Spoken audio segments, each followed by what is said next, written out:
स्वागत है आपका एक नए कैप्सूल क्लास के साथ में। आज अपना तीसरा क्लास होने वाला है और भाई बहुत मजा आपको आ रहा होगा अगर आप लगातार कंटिन्यू देख रहे हैं। इस बात की गारंटी है कि भैया इन कैप्सूल क्लासेस को अगर आप देख लेते हो तो थर्ड सेमेस्टर में मेरे भाई भौकाल काट के आओगे। चलो शुरू करते हैं आज का तीसरा कैप्सूल क्लास। ध्यान से समझना भैया। सबसे पहला जो आज का टॉपिक हमने लिया है वो है इफेक्टिव एटॉमिक नंबर। ध्यान से समझोगे तो बहुत मजा आएगा भैया। ध्यान से समझो। सबसे पहले हमने आपको बताया जो कोऑर्डिनेशन केमिस्ट्री है पिछले कैप्सूल क्लास में, उसमें हमने आपको क्या क्या बताया था। बर्नर की थ्योरी पेपर में आती थी, आपको पढ़ा दी, ठीक है। आइसोमेरिज्म पेपर में आती है, आपको करा दी।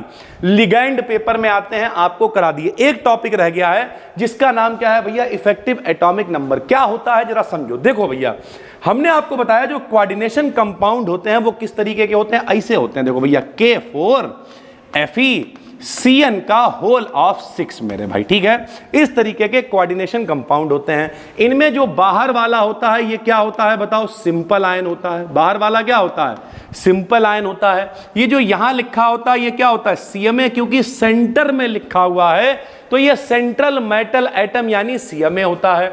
ये जो छोटे ब्रैकेट में लिखा होता है ये क्या होता है भैया, ये लिगैंड होता है। तो अगर हम ध्यान से समझने की कोशिश करें तो EAN कैसे निकलेगा भैया। इफेक्टिव एटॉमिक नंबर का एक फार्मूला है Z माइनस का X प्लस का 2Y, Z माइनस का X प्लस का 2Y, ठीक है भैया। इसमें Z क्या है समझो। Z है atomic number of central metal atom. जो बीच में CMA लिखा होगा, जो बीच में धातु लिखी होगी, जो मेटल लिखी होगी, उसका हमें एटॉमिक नंबर यानी परमाणु क्रमांक लिखना पड़ेगा। जैसे हाइड्रोजन का नंबर 1, हीलियम का नंबर 2, जिंक का नंबर 30, ठीक है। इसी तरीके से जो परमाणु क्रमांक होता है वो Z है भैया, ठीक है। X क्या है, X oxidation state of CMA, CMA की ऑक्सीकरण संख्या है भाई, ठीक है। Y क्या है, Y है नंबर ऑफ लिगेंड्स, कितने लिगेंड्स यानी ब्रैकेट के अंदर है वो Y होगा, ठीक। आओ आपको सिखाते हैं कि किस तरीके से आप निकालोगे इफेक्टिव एटॉमिक नंबर। सबसे पहला हमने लिखा हुआ भैया किसमें, हमने निकाला है NiNH3 का होल ऑफ 6 डबल पॉजिटिव। ध्यान से समझना मेरे भाई। सबसे पहले फार्मूला लगाया EAN बराबर Z माइनस का X प्लस 2Y। सर जी Z क्या है, Z है एटॉमिक नंबर CMA का। देखो ये CMA है मेरे भाई, जो छोटे ब्रैकेट के बाहर लिखा है ये CMA है यानी निकिल है। निकिल का नंबर 28 होता है तो Z की जगह पे हमने कितना रख दिया, 28 रख दिया। माइनस का X क्या है बताओ, X है ऑक्सीडेशन नंबर, ऑक्सीकरण संख्या। समझो मेरे भाई, ये ब्रैकेट में क्या लिखा हुआ है, NH3। NH3 का मतलब होता है अमोनिया गैस। ये बाबा है, इसके ऊपर ना तो प्लस होता है ना माइनस होता है, मतलब जीरो है। तो जब NH3 जीरो है, पूरे ब्रैकेट पे 2 प्लस दिखाई दे रहे हैं, मतलब ये 2 प्लस इन्हीं के हैं। तो इनकी ऑक्सीकरण संख्या कितनी है, प्लस के 2 है। तो X की जगह पे हमने 2 रख दिया। सर जी आपने -2 क्यों रखा है, माइनस तो फार्मूले में है, प्लस का 2 रख दिया। Y क्या है, लिगैंड की संख्या बताओ। NH3 लिगैंड है, ब्रैकेट में कितने हैं, 6, तो यहां 6 रख दिया भैया। 6 दूनी 12 हो गया, 28 हो गया, 28 और 12 40 हो गया। 40 में चला जाएगा 2, कितना बचेगा, 38। देखो 38 आंसर आ गया। यानी अगर हम ओवरऑल बात करें तो EAN निकालना बहुत ही आसान है। बस एक फार्मूला आपको पता होना चाहिए, Z माइनस X प्लस का 2Y। एक और निकाल के आपको दिखा देते हैं। जैसे मेरे भाई यहां देखो, हमने लिखा CuCN का होल ऑफ 4 ट्रिपल नेगेटिव, ठीक। फार्मूला लगाया Z माइनस X प्लस का 2Y, ठीक। Z कितना है बताओ, कॉपर का नंबर कितना होता है, 29 रख दिया।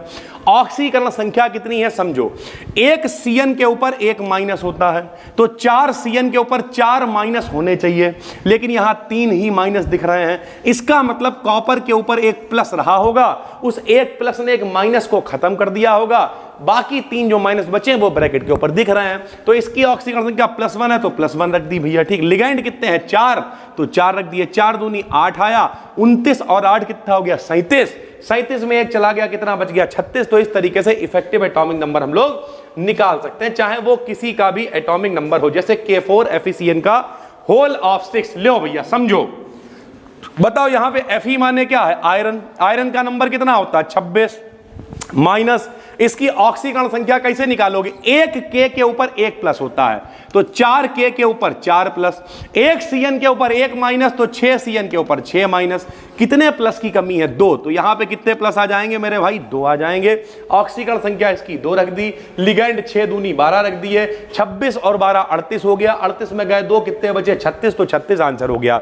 आज का जो पहला टॉपिक आपने पढ़ा है मेरे भाई, क्या पढ़ा है, इफेक्टिव एटॉमिक नंबर। क्या होता है इफेक्टिव एटॉमिक नंबर, प्रभावी परमाणु क्रमांक काटने पीटने के बाद Z-X+2y लगाने के बाद जो बचेगा वही कहलाएगा प्रभावी परमाणु क्रमांक, यानी इफेक्टिव एटॉमिक नंबर मेरे भाई। ठीक है, बढ़िया से आपको समझ में आ गया होगा। आज जो दूसरा टॉपिक उठाया है वो है मॉलिक्युलरिटी एंड ऑर्डर ऑफ रिएक्शन, जो कैप्सूल नंबर 4 क्लास आएगा। उसमें क्रिस्टल फील्ड थ्योरी से रिलेटेड चीजें कवर करेंगे।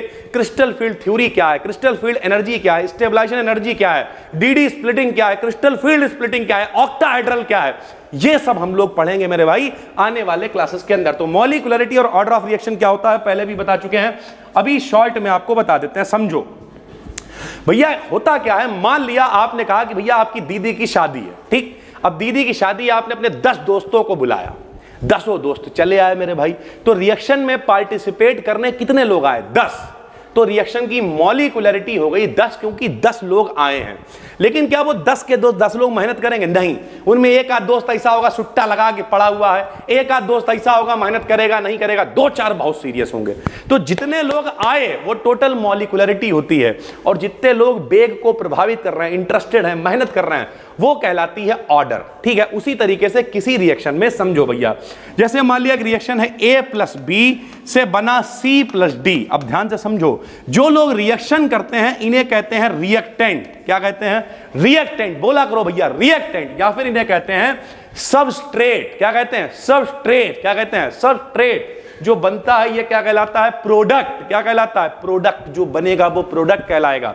कितने लोग यहां भाग ले रहे हैं बताओ भैया, एक तो A है, एक तो B है, एक और एक कितना हो गया, 2 हो गया, यानी इसकी मॉलिक्युलरिटी कितनी हो गई, 2 हो गई। यानी किसी रिएक्शन में जितने लोग पार्टिसिपेट करते हैं उसे मॉलिक्युलरिटी कहते हैं। अब अगर इनमें से दोनों वेग को निर्धारित करेंगे तो ये सेकंड ऑर्डर रिएक्शन हो जाएगी, एक ही वेग को निर्धारित करेगा तो फर्स्ट ऑर्डर हो जाएगी, और कोई इंटरेस्टेड नहीं होगा। जैसे आजकल के जमाने में क्या होता है, 3-4 तरीके की शादियां होती, समझो डेली लाइफ में बताते हैं। एक बारात होती है, खाली जीजा मौसा लोगों ने समझाया और बारात हो गई, ना लड़का इंटरेस्टेड ना लड़की इंटरेस्टेड, बारात तब भी हो रही है। ये शून्य कोटि की अभिक्रिया है, 0 ऑर्डर रिएक्शन, दोनों पार्टी इंटरेस्टेड नहीं है। ठीक। दूसरी रिएक्शन कौन सी होती है, दूसरी रिएक्शन वो होती है जिसमें लड़का भैया बहुत एक तरफा प्यार है, कहते आशिक बने पड़े, लड़की इंटरेस्टेड नहीं है, फर्स्ट ऑर्डर रिएक्शन, एक ही आदमी इंटरेस्टेड है। दूसरी कौन सी बारात हो सकती है, दोनों इंटरेस्टेड है, लड़का लड़की दोनों खुश, सेकंड ऑर्डर रिएक्शन। और एक कौन सी हो सकती है, लड़का लड़की भी खुश, परिवार भी खुश, खानदान खुश, सब खुश, थर्ड ऑर्डर रिएक्शन भैया।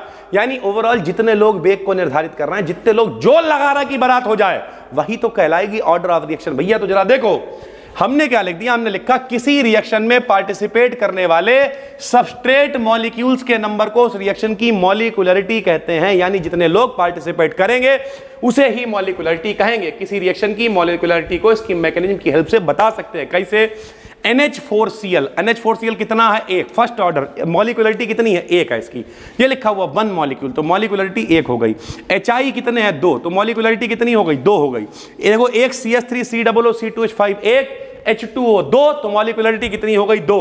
2NO, NO कितने, 2, O2 कितना, 1, तो 2 और 1 कितना हो गया, 3, तो मॉलिक्युलरिटी कितनी हो गई, 3 भैया। ठीक है, 3 से अधिक मॉलिक्यूल्स का कोलिजन डिफिकल्ट होता है। अब समझो होता क्या है कि भैया 3 मॉलिक्यूल तक तो आराम से रिएक्शन कर लेंगे। एक आदमी था, उसने कोलिजन थ्योरी दी, पढ़ाएंगे आपको आगे भैया इन्हीं कैप्सूल क्लासेस में। कोलिजन थ्योरी में यह था कि जब कभी मॉलिक्यूल आपस में टकराते हैं, बारात ऐसे ही तो होती है, चलते फिरते टकरा गया और भैया कोई लड़का लड़का बताना, बोले लड़का तो हम ही हैं, बस हो गई बारात, ऐसे ही होती ना। तो ओवरऑल बात करें तो भैया टक्कर होगी मॉलिक्यूल्स की, तो 3 से ज्यादा मॉलिक्यूल नहीं टकरा पाएंगे। देखो 1, 2, 3, तीनों टकराए हुए हैं। अब 4 अगर हो जाते तो 4 कैसे टकराएंगे, देखो ये इनके बीच में गैप आ गया, इनके बीच में गैप आ गया, तो 3 से ज्यादा मॉलिक्यूल टकराने में दिक्कत होती है। इसलिए नॉर्मली जो मॉलिक्युलरिटी होती है वो 3 तक ही होती है भैया। ठीक है, मॉलिक्युलरिटी जो है वो रिएक्शन के ऑर्डर से सेम भी हो सकती है, डिफिकल्ट भी हो सकती है। हो सकता है 2 लोग पार्टिसिपेट कर रहे हैं तो मॉलिक्युलरिटी 2 है, हो सकता है दोनों लोग वेग को भी निर्धारित कर रहे हो तो ऑर्डर भी 2 हो सकता है। तो सेम भी हो सकती है, अलग अलग भी हो सकती है। अगर हम बात करें ऑर्डर ऑफ रिएक्शन की, लो समझो क्या लिखा, किसी रिएक्शन में पार्टिसिपेट करने वाले सबस्ट्रेट मॉलिक्यूल की वह संख्या जो रिएक्शन की वेलोसिटी को निर्धारित करती, जो वेग को निर्धारित करेगा कि कितना वेग होना चाहिए, ऑर्डर ऑफ रिएक्शन कहलाती है। इसे हम लोग एक्सपेरिमेंट से निकाल सकते हैं भैया। चेक करना पड़ेगा कि 10 दोस्त आए, उनमें से कितने हरामखोरी कर रहे हैं और कितने मेहनत से मेरे भाई काम करवा रहे हैं, ये चेक करना पड़ेगा ना, एक्सपेरिमेंट से पता चलेगा। वैसे तो नहीं अंदाजा लगा सकते हो, किसी शकल पे तो नहीं लिखा हुआ है। तो ऑर्डर मॉलिक्युलरिटी तो गिन सकते हो, 1, 2, 3, 4, 10 लड़के आए, लेकिन काम कौन कर रहा है ये तो प्रैक्टिकल करके देखना पड़ेगा ना। बेग कौन निर्धारित कर रहा है, प्रैक्टिकल करके देखना पड़ेगा ना। तो ऑर्डर ऑफ रिएक्शन को हम लोग एक्सपेरिमेंट से कैलकुलेट कर सकते हैं, ठीक है। डिफरेंस पूछ सकता है मॉलिक्यूलरिटी और ऑर्डर ऑफ रिएक्शन में, तो कुछ बेसिक डिफरेंसेस लिख दिए हैं। आपस में कोलोइड होकर प्रोडक्ट का फॉर्मेशन करने वाले रिएक्टेंट, यानी जितने लोग पार्टिसिपेट करते हैं उसे मॉलिक्यूलरिटी कहते हैं।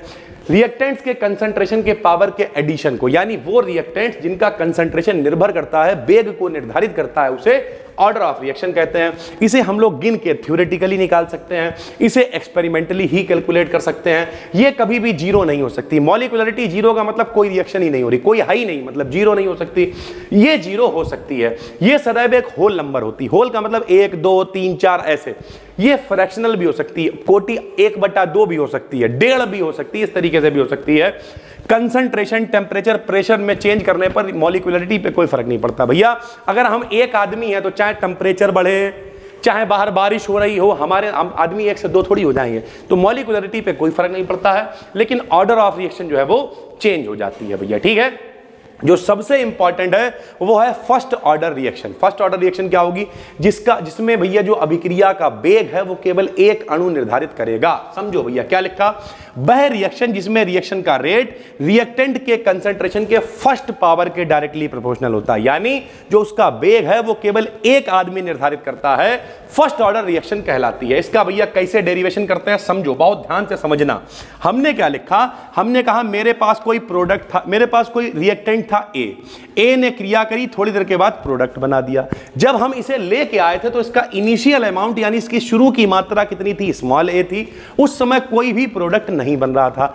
थोड़ी देर के बाद रिएक्शन होनी शुरू हुई, ये एक्स खर्च हो गया, तो ये कितना बचेगा, ए माइनस एक्स। भैया ए था, ए हम खरीद के लाए थे, एक्स हमने खर्च कर दिया, कितना बचेगा, ए माइनस एक्स। सबको पता है जो वेग है वो निर्भर करना चाहिए किस पर, फर्स्ट ऑर्डर पर भैया, एक अणु पर। तो इधर देखो भैया, हमने आपको बताया था चाल बराबर दूरी बटा समय, यही तो वेग होता है। ये केमिस्ट्री है, तो चाल बराबर दूरी बटा समय नहीं लगाएंगे, सांद्रता बटा समय। कितने टाइम में कितनी सांद्रता बदल रही। सांद्रता समझते हो, कोई चीज कितनी गाढ़ी है।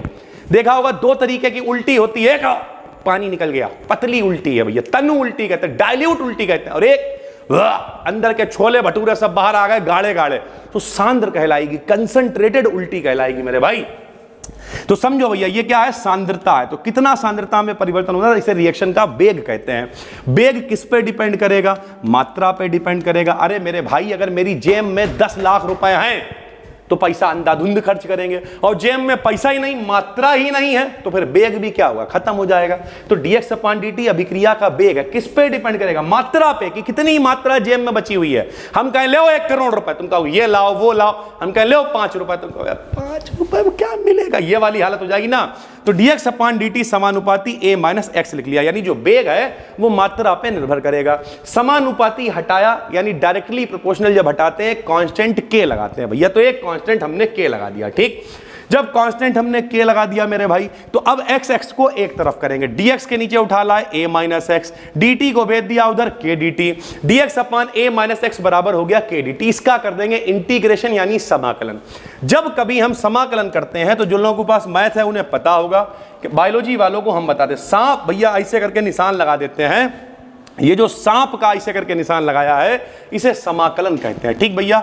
1/x का समाकलन होता है log x, समझना मेरे भाई, 1/x का समाकलन क्या होता है, log x। यहां x नहीं a माइनस एक्स लिखा है, तो समाकलन भी हो जाएगा a माइनस एक्स, लेकिन x माइनस में है तो भैया हम लोग क्या करेंगे, समाकलन कर रहे हैं तो माइनस और लगा देंगे, तो 1/a माइनस एक्स का समाकलन हो जाएगा माइनस का log a minus x, k ऐसे ही आएगा। dt का समाकलन के 1 का समाकलन केवल t हो जाता है। और जब कभी समाकलन करते हैं तो एक समाकलन नियतांक यानी इंटीग्रेशन कांस्टेंट लगा देते हैं i, लिख दिया भैया। जहां पे i क्या है, इंटीग्रेशन कांस्टेंट है। इंटीग्रेशन कांस्टेंट की वैल्यू को कैसे निकालोगे, जिस समय टाइम 0 रहा होगा उस समय x होगा ही नहीं, x भी 0 था, क्योंकि उस समय मात्रा कितनी थी, a, बना कुछ था ही नहीं, खर्च कुछ हुआ ही नहीं था, तो उस समय x की वैल्यू 0 थी। थोड़ी देर के बाद जब टाइम गुजरा तब खर्चा होना शुरू हुआ। तो जब समय जीरो रहा होगा तो मात्रा भी जीरो रही होगी। ठीक, यहां रख दो भैया। देखो जरा, हम लोग अगर t का मान जीरो रखेंगे ये जीरो हो जाएगा, x जीरो रखेंगे ये जीरो हो जाएगा, तो i का मान बचेगा माइनस का log a, i का मान बचेगा माइनस का log a। इस वाली समीकरण में रख देंगे। देखो रखा भैया, माइनस का log a माइनस x है, ऐसे ही चलेगा, kt है ऐसे ही चलेगा, माइनस का log a है ऐसे ही चलेगा। ठीक, समझते रहना। log एक तरफ, बाकी सब एक तरफ, माइनस log a इधर ले आए, प्लस का log a हो गया, माइनस का log a माइनस x चल रहा है, kt चल रहा है। अच्छा, जो लोग भी अगर YouTube पर देख रहे हो ये कैप्सूल क्लासेस, जिन लोगों ने एप्लीकेशन में कोर्स ज्वाइन किया है, आज सारे भैया जितने कैप्सूल क्लासेस हैं विद पीडीएफ अपलोड हो जाएंगे, आराम से बैठ के देख डालना। जो लोग YouTube पे फ्री में देख रहे हो, डिस्क्रिप्शन में टेलीग्राम चैनल का लिंक है, फ्री में टेलीग्राम पे अपना चैनल है, क्लिक करके ज्वाइन कर लेना मेरे भाई, वहां पर ये पीडीएफ आपको मिल जाएगी। ठीक है, मान रख दिया भैया, log a इधर लिया। सबको पता होना चाहिए log m minus log n होता है log m अपॉन n। ये log की प्रॉपर्टी है। अगर दो log चल रहे हो, उन्हें एक बनाना हो तो log आएगा, इसे ऊपर लिख देंगे, बटे में a माइनस x लिख देंगे। ठीक है, t को नीचे भेज दिया भैया। जो log यहां पे चल रहा है ये नॉर्मल log है, सब लोग समझें। नॉर्मल लॉग मतलब जिसका बेस ई होता है, तो ये log ई नॉर्मल लॉग है।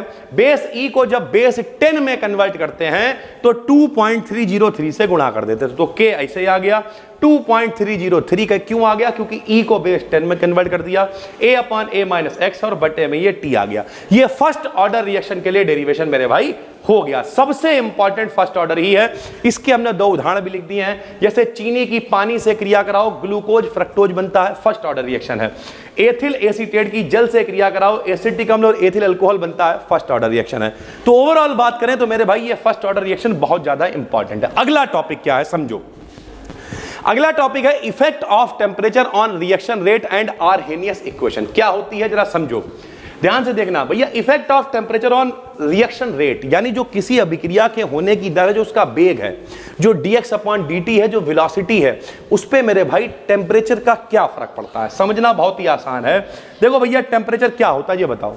टेम्परेचर का मतलब होता है किसी के भी गरम गरम लगाओ, किसी के भी आगी लगाओ तो वो कूदेगा, आई रे, ऐसे तो होगा ना मेरे भाई। तो किसी के भी छुआओगे गरम गरम तो भागेगा, तो वेग बढ़ेगा उसका। वही यहां पे लिखा हुआ है, टेम्परेचर बढ़ने के साथ रेट ऑफ रिएक्शन बढ़ता है, वेग बढ़ेगा, सीधी सी बात है। और अगर 10 डिग्री सेंटीग्रेड टेम्परेचर बढ़ा दें तो रेट कांस्टेंट डबल हो जाता है। सोचो, अगर 10 डिग्री टेम्परेचर बढ़ा तो रेट कांस्टेंट दुगने से तिगुना हो जाएगा। कैसे होगा समझो। हमने कहा कि मान लिया जब 35 डिग्री टेम्परेचर था तो रेट कांस्टेंट कितना था, k 35। जब 25 था तो k 25। दोनों का अनुपात निकाले तो 2 से 3 गुना। यानी जब टेम्परेचर आप 10 डिग्री बढ़ाओगे, 25 से 35 करोगे, तो जो टेम्परेचर हो जाएगा वो कितना हो जाएगा, 2 से 3 गुना। यानी रेट कांस्टेंट 2 से 3 गुना हो जाएगा।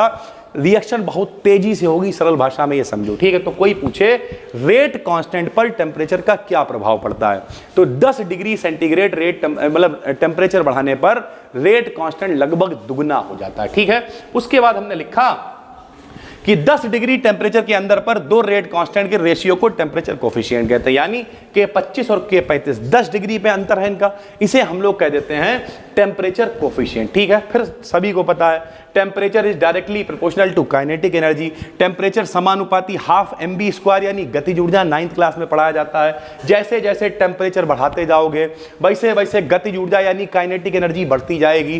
काइनेटिक एनर्जी जब बढ़ती जाएगी तो रेट कांस्टेंट भी बढ़ता जाएगा। यही लिखा है, टेम्परेचर बढ़ने पर मॉलिक्यूल तेजी से गति करते हैं, काइनेटिक एनर्जी बढ़ जाती है, जिससे वेलोसिटी बढ़ जाती है, अधिक संख्या में एनर्जी से आपस में टकराते हैं, प्रोडक्ट का फॉर्मेशन बढ़ जाता है, तेज रिएक्शन होने लगती है, 1 सेकंड में होने वाले इफेक्टिव कोलिजन की संख्या बढ़ जाती है और रिएक्शन का रेट भी बढ़ जाता है। तो सरल भाषा में कहें, रिएक्शन का रेट क्यों बढ़ रहा है, क्योंकि भैया आग ही लगा रहे हैं तो मॉलिक्यूल अंधाधुंध गति कर रहे हैं और इस वजह से रेट बढ़ जा रहा है मेरे भाई। ठीक है, इसके लिए आर्हेनियस ने एक इक्वेशन दी जिसे कहा गया k बराबर ae की पावर माइनस का ea अपॉन RT। ये इक्वेशन आर्हेनियस की समीकरण है, इसका प्रूवमेंट भी आपसे पूछ सकता है, आसान है समझो। k बराबर ae की पावर माइनस का ea अपॉन RT। k क्या है, रेट कांस्टेंट है, a क्या है, कांस्टेंट है, आर्हेनियस कांस्टेंट है, ये क्या है? एक्टिवेशन एनर्जी है भैया, संक्रियण ऊर्जा है, वो एनर्जी जिस पे रिएक्शन होगी वो ये है। आर क्या है? गैस नियतांक है। टी क्या है? टेम्परेचर है मेरे भैया, ठीक है। के स्पेसिफिक रेट कांस्टेंट है। समझो, अगर इसी इक्वेशन को, भैया ये तो नॉर्मल इक्वेशन दे दी उनने, अगर इसी इक्वेशन को दो कंडीशनें लगाएं तो क्या होगा? के की जगह K1 हो जाएगा। भैया दो अलग अलग टेम्परेचर ले रहे हैं हम, के की जगह K1 हो जाएगा, आर्हेनियस कांस्टेंट ए ही रहेगा, ये एक्टिवेशन एनर्जी उतनी ही रहेगी, टी की जगह T1 हो जाएगा, टी की जगह T2 हो जाएगा। ठीक भैया, क्या करेंगे? दोनों में लॉग ले लेंगे। जब लॉग ले लेंगे तो यहां क्या हो जाएगा? Log K1। जरा समझना मेरे भाई, पीडीएफ आपको दे देंगे। K1 की जगह क्या हो जाएगा? Log K1। अब यहां समझो, लॉग जब यहां लोगे तो लॉग m गुणे n आएगा। तो भैया m गुणे n क्या होता है? Log m plus log n। तो यहां लॉग a आ गया, देखो ये, ठीक। और लॉग n क्या आएगा? प्लस का लॉग e की पावर माइनस, ऐसे आएगा लॉग e की पावर माइनस का E अपान RT1। लॉग की ये प्रॉपर्टी होती है, अगर कुछ पावर में चल रहा होता है तो वो आगे आ जाता है। तो ये E की जो पावर है माइनस का E अपान RT, ये आगे आएगी। आगे आएगी तो प्लस माइनस क्या हो जाएगा? माइनस हो जाएगा, E अपान RT1 आ जाएगा। लॉग E की वैल्यू तो 1 हो जाएगी भैया, ठीक है। ऐसे ही इसके लिए आ जाएगा लॉग K2, लॉग A आएगा, E अपान RT2 आगे आ जाएगा। इसमें से इसे हम लोग घटा देंगे, देखो घटा दिया। घटाएंगे तो लॉग K1 माइनस का लॉग K, 4 में से 3 को घटा दिया, log K2 minus log K1 आएगा, माइनस का E अपान RT2 आएगा, माइनस माइनस प्लस का E अपान RT1 आएगा। कॉमन ले लेंगे, E अपान R कॉमन आ गया। ये प्लस में है 1 अपान T1 तो पहले लिख लिया, 1 अपान T2 माइनस में है तो बाद में लिख दिया। ये लॉग M माइनस का लॉग m है तो क्या हो जाएगा? लॉग m अपान n हो जाएगा मेरे भाई, ठीक है। ये देखो, ये हो गया लॉग m माइनस का लॉग n, तो ये हो जाएगा लॉग m और अपान में क्या हो जाएगा? n भैया, ठीक है। बस काम हो गया। ये नॉर्मल लॉग है, अगर इसे बेस 10 में कन्वर्ट करना है तो 2.303 से गुणा करेंगे। बेस 10 में कन्वर्ट कर दिया, गुणा कर दी 2.303 से, इसे भेज दिया हमने नीचे। ये ऐसे ही R, ऐसे एलसीएम ले लेंगे T2 माइनस T1 बटे में T1 T2। इस इक्वेशन की सहायता से दो अगर अलग अलग टेम्परेचर भी मालूम है, T1 T2 भी मालूम है, तब भी हम लोग ये यानी एक्टिवेशन एनर्जी की वैल्यू को कैलकुलेट कर सकते हैं भैया, ठीक है। ये आर्हेनियस की समीकरण है। तो आज ये अपना तीसरा कैप्सूल क्लास है। हमें नहीं मालूम है किसने एप्लीकेशन पे कोर्स लिया है, कौन यूट्यूब पे देख रहा है, कौन कहां पढ़ रहा है, पता नहीं। बाहर बहुत तेज बारिश हो रही है, लेकिन अंदर आप देख रहे होगे ऊपर से नीचे तक पूरा भीग गया। पूरी शिद्दत से पढ़ा रहे हैं मेरे भाई। जिन लोगों का भी पेपर हो, भरोसा करो, आपने कोर्स लिया है नहीं लिया हमें नहीं मालूम, लेकिन अगर यूट्यूब पे ही पढ़ रहे हो ना, तो ये जो कैप्सूल क्लासेस हैं, पेपर से एक दिन पहले सिर्फ कैप्सूल खा के चले जाना, पेपर में भिनकना नहीं पड़ेगा। एक एक क्वेश्चन वो लेके आ रहा है जो पेपर में बार बार रिपीट होता रहता है भैया, ठीक है। तो मन लगा के पढ़ो, इंतजार करो, चैनल को कर लो भैया सब्सक्राइब। कुछ लोग कहते हैं सर डेली वीडियो लाइए, अबे कैसे लाए? रोबोट है क्या? ऑफलाइन भी पढ़ाएं, कोर्स के लिए भी देखें, ठीक है, यहां भी पढ़ाएं, घर भी देखें भैया। अब कल हरछठ है, आंटी जी का नहीं डाल लेके आओ जाके, अब हम डाल भी लाएं तो कंटेंट आपको मिलेगा पेपर होने तक। फिजिक्स केमिस्ट्री की जिम्मेदारी है, जूलॉजी बॉटनी में ज्यादा से ज्यादा कंटेंट देंगे। हम हमेशा से कहते थे, आज भी कह रहे हैं। बाकी 15 अगस्त तक थोड़ा सा ऑफर चल रहा है, सिर्फ 299 रुपए में अवेलेबल है कोर्स। लगातार उसे अपग्रेड कर ही रहे हैं मेरे भाई, ठीक है। अभी तो एक बार पूरा रॉ कोर्स बना रहे हैं हर वीडियो में, उसके बाद फिर कैसे पेपर दोगे, क्या करोगे, अपडेट सब कुछ डालेंगे भाई। तो डिस्क्रिप्शन में उसका लिंक पड़ा हुआ है, चाहो तो ज्वाइन कर लेना। ये कैप्सूल क्लासेस, इनकी पीडीएफ वहां पर फ्री में नीचे फोल्डर मिल जाएगा, बाकी सारे टॉपिक भी एक एक करके मिल जाएंगे। मन हो तो देख डालो, नहीं तो यूट्यूब पर सब्सक्राइब कर लो। हम मिलते हैं आपसे एक और वीडियो में, तब तक के लिए धन्यवाद, थैंक यू।